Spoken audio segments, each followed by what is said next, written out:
ओम शांति। आज 2 सितंबर 2024 की साकार मुरली। मीठे बच्चे, तुम्हें जैसे निश्चय है कि ईश्वर सर्वव्यापी नहीं, वह हमारा बाप है, ऐसे दूसरों को समझाकर निश्चय कराओ, फिर उनसे ओपिनियन लो। प्रश्न: बाप अपने बच्चों से कौन सी बात पूछते हैं जो दूसरा कोई नहीं पूछ सकता है? उत्तर: बाबा जब बच्चों से मिलते हैं तो पूछते हैं, बच्चे पहले तुम कब मिले हो? जो बच्चे समझे हुए हैं वह झट कहते हैं, हाँ बाबा, हम 5000 वर्ष पहले आपसे मिले थे। जो नहीं समझते हैं वह मूंझ जाते हैं। ऐसा प्रश्न पूछने का अक्ल दूसरे किसी को आएगा भी नहीं। बाप ही तुम्हें सारे कल्प का राज समझाते हैं। ओम शांति। रूहानी बच्चों प्रति रूहानी बेहद का बाप समझाते हैं। यहाँ तुम बाप के सामने बैठे हो। घर से निकलते ही इस विचार से हो कि हम जाते हैं शिव बाबा के पास, जो ब्रह्मा के रथ में आकर हमको स्वर्ग का वर्षा दे रहे हैं। हम स्वर्ग में थे, फिर 84 का चक्र लगाकर अभी नरक में आकर पड़े हैं। और कोई भी सत्संग में किसी की बुद्धि में यह बातें नहीं होंगी। तुम जानते हो, हम शिव बाबा के पास जाते हैं, जो इस रथ में आकर पढ़ाते भी हैं। वो हम आत्माओं को साथ ले जाने आए हैं। बेहद के बाप से जरूर बेहद का वर्षा मिलना है। यह तो बाप ने समझाया है कि मैं सर्वव्यापी नहीं हूँ। सर्वव्यापक तो 5 विकार है। तुम्हारे में भी 5 विकार हैं, इसलिए तुम महान दुखी हुए हो। अब ईश्वर सर्वव्यापी नहीं है, यह ओपिनियन जरूर लिखवाना है। तुम बच्चों को तो पक्का निश्चय है कि ईश्वर बाप सर्वव्यापी नहीं है। बाप सुप्रीम बाप है, सुप्रीम टीचर गुरु भी है, बेहद का सद्गति दाता है, वही शांति देने वाला है। कोई और जगह ऐसे ख्याल कोई नहीं करता है कि क्या मिलना है। सिर्फ कनरस, रामायण, गीता आदि जाकर सुनते हैं। बुद्धि में अर्थ कुछ नहीं। आगे हम परमात्मा सर्वव्यापी कहते थे, अब बाप समझाते हैं यह तो झूठ है, बड़ी ग्लानि की बात है। तो यह ओपिनियन भी जरूर चाहिए। आजकल जिनसे तुम ओपिनियन आदि कराते हो वह लिखते हैं, ब्रह्मा कुमारियाँ अच्छा काम करती हैं, बहुत अच्छा समझानी देती हैं, ईश्वर को प्राप्त करने का रास्ता बताती है। इससे लोगों के दिल पर सिर्फ अच्छा असर पड़ता है। बाकी यह ओपिनियन कोई भी नहीं लिख कर देते कि दुनिया भर में जो मनुष्य कहते हैं ईश्वर सर्वव्यापी है, यह बड़ी भूल है। ईश्वर तो बाप, टीचर, गुरु है। एक तो मुख्य बात है यह। दूसरा फिर ओपिनियन चाहिए कि इस समझाने से हम समझते हैं गीता का भगवान श्री कृष्ण नहीं है। भगवान कोई मनुष्य या देवता को नहीं कहा जाता है। भगवान एक है, वह बाप है। उस बाप से ही शांति और सुख का वर्षा मिलता है। ऐसी ऐसी ओपिनियन लेना है। अभी जो तुम ओपिनियन लेते हो वह कोई काम की नहीं लिखते हैं। हाँ, इतना लिखते हैं कि यहाँ शिक्षा बहुत अच्छी देते हैं। बाकी मुख्य बात जिसमें ही तुम्हारी विजय होनी है वह लिखाओ कि यह ब्रह्मा कुमारियाँ सत्य कहती हैं कि ईश्वर सर्वव्यापी नहीं है। वह तो बाप है, वही गीता का भगवान है। बाप आकर भक्ति मार्ग से छुड़ाए ज्ञान देते हैं। यह भी ओपिनियन जरूरी है कि पतित पावनी पानी की गंगा नहीं, परंतु एक बाप है। ऐसी ऐसी ओपिनियन जब लिखें तभी तुम्हारी विजय हो। अभी टाइम पड़ा है। अभी तुम्हारी जो सर्विस चलती है, इतना खर्चा होता है, यह तो तुम बच्चे ही एक दो को मदद करते हो। बाहर वालों को तो कुछ पता ही नहीं। तुम ही अपने तन मन धन से खर्चा कर अपने लिए राजधानी स्थापन करते हो। जो करेगा वह पाएगा, जो नहीं करते वह पाएंगे भी नहीं। कल्प कल्प तुम ही करते हो, तुम ही निश्चय बुद्धि होते हो। तुम समझते हो कि बाप बाप भी है, टीचर भी है, गीता का ज्ञान भी यथार्थ रीति सुनाते हैं। भक्ति मार्ग में भल गीता सुनते आए, परंतु राज्य थोड़े ही प्राप्त किया है। ईश्वरीय मत से बदलकर आसुरी मत हो गई। कैरेक्टर बिगड़ते पतित बन पड़े। कुंभ के मेले पर कितने मनुष्य करोड़ों की अंदाज में जाते हैं। जहाँ जहाँ पानी देखते वहाँ जाते हैं। समझते हैं पानी से ही पावन होंगे। अब पानी तो जहाँ तहाँ नदियों से आता रहता है, उनसे कोई पावन बन सकता है क्या? क्या पानी में स्नान करने से हम पतित से पावन बन देवता बन जाएंगे? अभी तुम समझते हो कोई भी पावन बन न सके, यह है भूल। तो इन 3 बातों पर ओपिनियन लेना चाहिए। अभी सिर्फ कहते हैं संस्था अच्छी है, तो बहुतों के अंदर जो भ्रांतियाँ भरी हुई है कि ब्रह्मा कुमारियों में जादू है, भगाती हैं, वह ख्यालात दूर हो जाते हैं। क्योंकि आवाज़ तो बहुत फैला हुआ है ना। विलायत तक यह आवाज़ गया था कि इनको 16,108 रानियां चाहिए। उनमें से 400 मिल गई हैं, क्योंकि उस समय सत्संग में 400 आते थे। बहुतों ने विरोध किया, पिकेटिंग आदि भी करते थे, परंतु बाप के आगे तो कोई कीचल न सके। सब कहते थे यह जादूगर फिर कहाँ से आया। फिर वंडर देखो, बाबा तो कराची में था, आपे ही सारा झुंड आपस में मिलकर भाग आया। कोई को पता नहीं पड़ा कि हमारे घर से कैसे भागे। यह भी ख्याल नहीं किया इतने सब कहाँ जाकर रहेंगे। फिर फट से बंगला ले लिया, तो जादू की बात हो गई ना। अभी भी कहते रहते हैं यह जादूगरनी है। ब्रह्मा कुमारियों के पास जाएंगे तो फिर लौटेंगे नहीं। यह स्त्री पुरुष को भाई बहन बनाती हैं। फिर कितने तो आते ही नहीं हैं। अभी तुम्हारी प्रदर्शनी आदि देखकर वह जो बातें बुद्धि में बैठी हुई है वह दूर होती है। बाकी बाबा जो ओपिनियन चाहते हैं वह कोई नहीं लिखते। बाबा को वह ओपिनियन चाहिए। यह लिखें कि गीता का भगवान श्री कृष्ण नहीं है। सारी दुनिया समझती है श्री कृष्ण भगवान वाच, परंतु श्री कृष्ण तो पूरे 84 जन्म लेते हैं। शिव बाबा है पुनर्जन्म रहित। तो इसमें बहुतों की ओपिनियन चाहिए। गीता सुनाने वाले तो ढेर के ढेर हैं।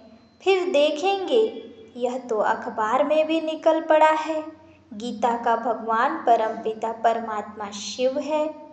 वही बाप टीचर सर्व का सद्गति दाता है। शांति और सुख का वर्षा सिर्फ उनसे मिलता है। बाकी अभी तुम मेहनत करते हो, उद्घाटन कराते हो, सिर्फ मनुष्यों की भ्रांतियाँ दूर होती है, समझानी अच्छी मिलती है। बाकी बाबा जैसे कहते हैं वह ओपिनियन लिखें, मुख्य ओपिनियन है यह। बाकी सिर्फ राय देते हैं, यह संस्था बहुत अच्छी है। इससे क्या होगा? हाँ, आगे चल जब विनाश और स्थापना नज़दीक होगी तो तुमको यह ओपिनियन भी मिलेंगे, समझ कर लिखेंगे। अभी तुम्हारे पास आने तो लगे हैं ना? अभी तुमको ज्ञान मिला है। एक बाप के बच्चे हम सब भाई भाई हैं। यह किसी को भी समझाना तो बहुत सहज है। सब आत्माओं का बाप एक सुप्रीम बाबा है। उनसे जरूर सुप्रीम बेहद का पद भी मिलना चाहिए। 5,000 वर्ष पहले तुमको मिला था। वो लोग कलयुग की आयु लाखों वर्ष कह देते हैं, तुम 5,000 वर्ष कहते हो। कितना फर्क है। बाप समझाते हैं, 5,000 वर्ष पहले विश्व में शांति थी। यह एम ऑब्जेक्ट सामने खड़ी है। इनके राज्य में विश्व में शांति थी। यह राजधानी हम फिर स्थापन कर रहे हैं। सारे विश्व में सुख शांति थी। कोई दुख का नाम नहीं था। अभी तो अपार दुख है। हम यह सुख शांति का राज्य स्थापन कर रहे हैं, अपने ही तन मन धन से गुप्त रीति। बाप भी गुप्त है, नॉलेज भी गुप्त है, तुम्हारा पुरुषार्थ भी गुप्त है। इसलिए बाबा गीत कविताएं आदि भी पसंद नहीं करते हैं। वह है भक्ति मार्ग। यहाँ तो चुप रहना है, शांति से चलते फिरते बाप को याद करना है और सृष्टि चक्र बुद्धि में फिराना है।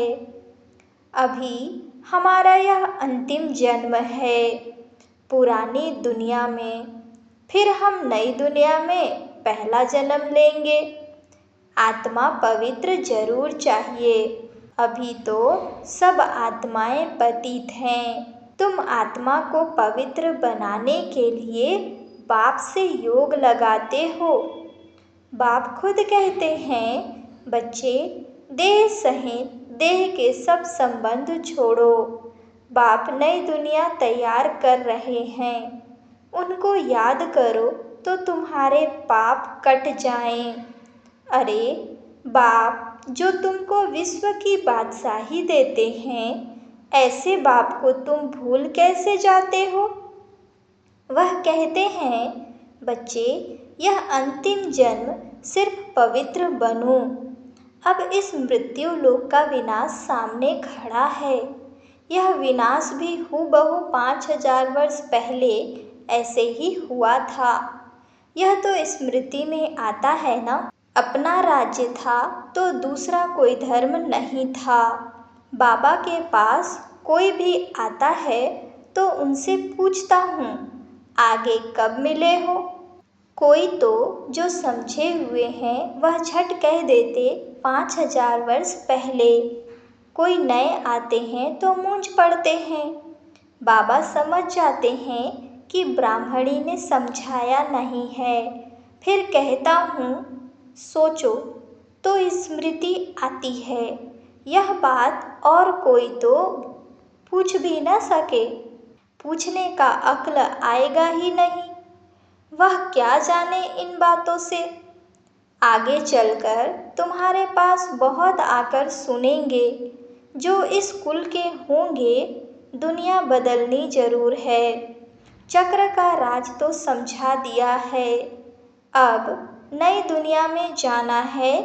इस पुरानी दुनिया को भूल जाओ। बाप नया मकान बनाते हैं तो बुद्धि उसमें चली जाती है। पुराने मकान में फिर ममत्व नहीं रहता है। यह फिर है बेहद की बात। बाप नई दुनिया स्वर्ग स्थापन कर रहे हैं, इसलिए अब इस पुरानी दुनिया को देखते हुए भी नहीं देखो। ममत्व नई दुनिया में रहे, इस पुरानी दुनिया से वैराग्य। वह तो हठ योग से बेहद का संन्यास कर जंगल में जाकर बैठते हैं। तुम्हारा तो है सारी पुरानी दुनिया से वैराग्य, इसमें तो अथाह दुख है। नई सतयुगी दुनिया में अपार सुख था, तो जरूर उनको याद करेंगे। यहाँ सब दुख देने वाले हैं, माँ बाप आदि सब विकारों में फंसा देंगे। बाप कहते हैं काम महाशत्रु है, उनको जीतने से ही तुम जगत जीत बनेंगे। यह राजयोग बाप सिखाते हैं, जिससे हम यह पद पाते हैं। बोलो, हमको स्वप्न में भगवान कहते हैं पावन बनो तो स्वर्ग की राजाई मिलेगी, तो अब मैं एक जन्म अपवित्र बन अपनी राजाई गंवाऊंगी थोड़े ही। इस पवित्रता की बात पर ही झगड़ा चलता है। द्रौपदी ने भी पुकारा है, यह दुशासन हमको नंगन करते हैं। यह भी खेल दिखाते हैं कि द्रौपदी को श्री कृष्ण 21 साड़ियाँ देते हैं। अब बाप बैठ समझाते हैं कितनी दुर्गति हो गई है। अपार दुख है ना। सतयुग में अपार सुख था, अब मैं आया हूँ अनेक अधर्म का विनाश और एक सत धर्म की स्थापना करने। तुमको राज्य भाग्य देकर वानप्रस्थ में चले जाएंगे। आधा कल्प फिर मेरी दरकार ही नहीं पड़ेगी, तुम कभी याद भी नहीं करेंगे। तो बाबा समझाते हैं तुम्हारे लिए जो सबके मन में उल्टा वाइब्रेशन है वह निकल कर ठीक हो रहा है। बाकी मुख्य बात है ओपिनियन लिखा लो, ईश्वर सर्वव्यापी नहीं है। उसने तो आकर राजयोग सिखाया है। पतित पावन भी बाप है। पानी की नदियाँ थोड़े ही पावन बना सकेंगी, पानी तो सब जगह होता है। अब बेहद का बाप कहते हैं अपने को आत्मा समझो, देह सहित देह के सब संबंध छोड़ो। आत्मा ही एक शरीर छोड़ दूसरा लेती है। वह फिर कह देते आत्मा निर्लेप है। आत्मा सो परमात्मा, यह है भक्ति मार्ग की बातें। बच्चे कहते हैं बाबा याद कैसे करें? अरे अपने को आत्मा तो समझते हो ना। आत्मा कितनी छोटी बिंदी है, तो उनका बाप भी इतना छोटा होगा। वह पुनर्जन्म में नहीं आता है, यह बुद्धि में ज्ञान है। बाप याद क्यों नहीं आएगा? चलते फिरते बाप को याद करो। अच्छा, बड़ा रूप ही समझो बाप का, परंतु याद तो एक को करो ना, तो तुम्हारे पाप कट जाएं। और तो कोई उपाय है नहीं। जो समझते हैं वह कहते हैं बाबा आपकी याद से हम पावन बन पावन दुनिया विश्व के मालिक बनते हैं, तो हम क्यों नहीं याद करेंगे? एक दो को भी याद दिलाना है तो पाप कट जाएं। अच्छा, मीठे मीठे सिकिलधे बच्चों प्रति माता पिता बाप दादा का याद प्यार। Good morning. रूहानी बाप के रूहानी बच्चों को नमस्ते। धारणा के लिए मुख्य सार की पहली पॉइंट, जैसे बाप और नॉलेज गुप्त है, ऐसे पुरुषार्थ भी गुप्त करना है। गीत कविताओं आदि के बजाय चुप रहना अच्छा है। शांति में चलते फिरते बाप को याद करना है। दूसरी पॉइंट, पुरानी दुनिया बदल रही है, इसलिए इससे ममत्व निकाल देना है। इसे देखते हुए भी नहीं देखना है, बुद्धि नई दुनिया में लगानी है। वरदान, ब्राह्मण जन्म की विशेषता को नेचर बनाने वाले सहज पुरुषार्थी भव। ब्राह्मण जन्म भी विशेष, ब्राह्मण धर्म और कर्म भी विशेष अर्थात सर्वश्रेष्ठ है, क्योंकि ब्राह्मण कर्म में फॉलो साकार ब्रह्मा बाप को करते हैं, तो ब्राह्मणों की नेचर ही विशेष नेचर है। साधारण व मायावी नेचर ब्राह्मणों की नेचर नहीं। सिर्फ यही स्मृति स्वरूप में रहें कि मैं विशेष आत्मा हूँ। यह नेचर जब नेचुरल हो जाएगी तब बाप समान बनना सहज अनुभव करेंगे। स्मृति स्वरूप स्वसमर्थी स्वरूप बन जाएंगे। यही सहज पुरुषार्थ है।